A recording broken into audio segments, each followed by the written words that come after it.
Hi, and welcome into the Sports Desk. I'm Derek Diesner. The Leathernecks took to the gridiron this past weekend as they hosted Stephen F. Austin in a big battle over at Hanson Field. Let's go to the highlights. As we see just 2.5 minutes into this game, Western driving on Stephen F. Austin, and Herb Donaldson finds the end zone on this touchdown run, just storming through that Lumberjack defense for a 28-yard score. But then, shortly thereafter, Stephen F. Austin will put a drive together of their own, and right here, a quick 2-yard touchdown pass from Jeremy Moses to Dwayne Brooks to tie this game up at 7. Western would come back, though, on their very next possession as Matt Barr looks downfield and hooks up with his wide receiver Carl Sims as he gets past one defender and dragged out of bounds after that, though, was good for a 39-yard catch.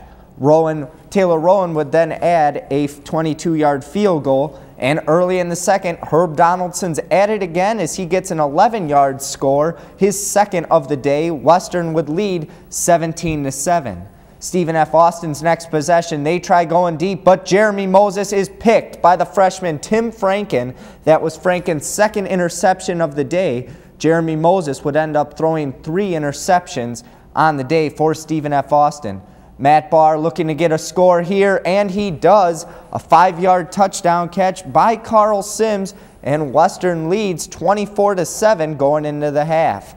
In that second half, Matt Barr on play action rolls out, and he's got his tight end Matt Warner wide open as he goes across the 50 and into Lumberjack territory. That reception good for 58 yards. Taylor Rowan would then add a 26-yard field goal, and here goes Herb Donaldson later in the third. He's off to the races, folks, and he finds the end zone for his third touchdown of the day, a 66-yard run.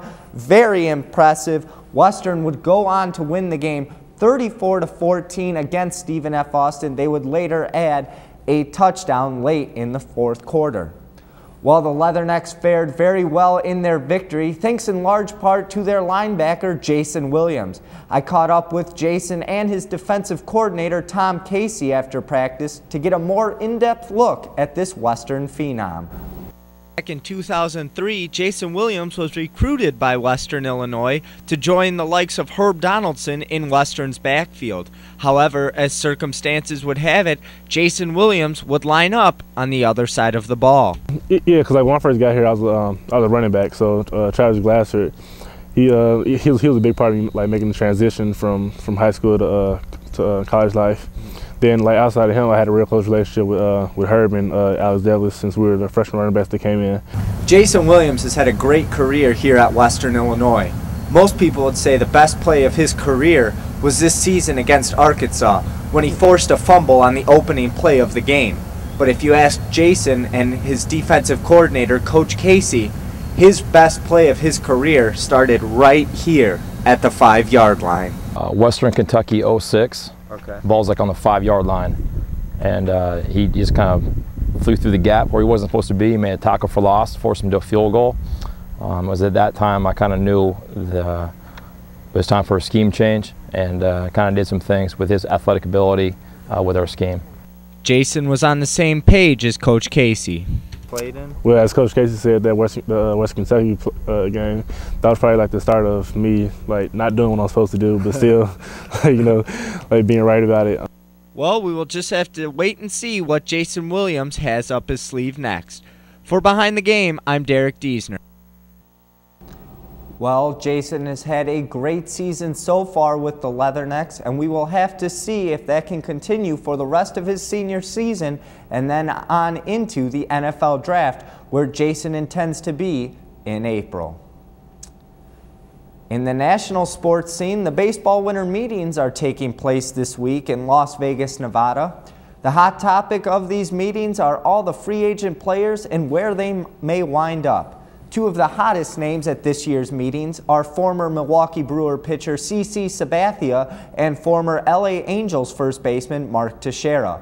Where these two top-notch players will wind up is anyone's guess, but as of now, the rumor is that CC will sign with the New York Yankees for a 7-year, $160 million deal, and that the Angels will re-sign Mark Teixeira. The NFL season is winding down, and with only 3 weeks to go, 3 teams have clinched playoff spots so far. Those 2 teams are the 12-1 Tennessee Titans, who clinched the AFC South division and also secured a first-round bye in the playoffs. The Arizona Cardinals clinched their first division title since 1947 as they defeated the St. Louis Rams Sunday to take the NFC West crown. The Cardinals last made the playoffs back in 1998 when they knocked off the Dallas Cowboys in the wild card round before losing to the Minnesota Vikings. The defending champion New York Giants also clinched the NFC East title, with the Dallas Cowboys lost to the Pittsburgh Steelers. The Giants are now 11-2. And that's all we have for sports this week. A special reminder to stay tuned to WIU TV3 tonight as the Leatherneck basketball team takes on Southeast Missouri State at Western Hall. Tip-off is set for 7 p.m. We'll see you next time.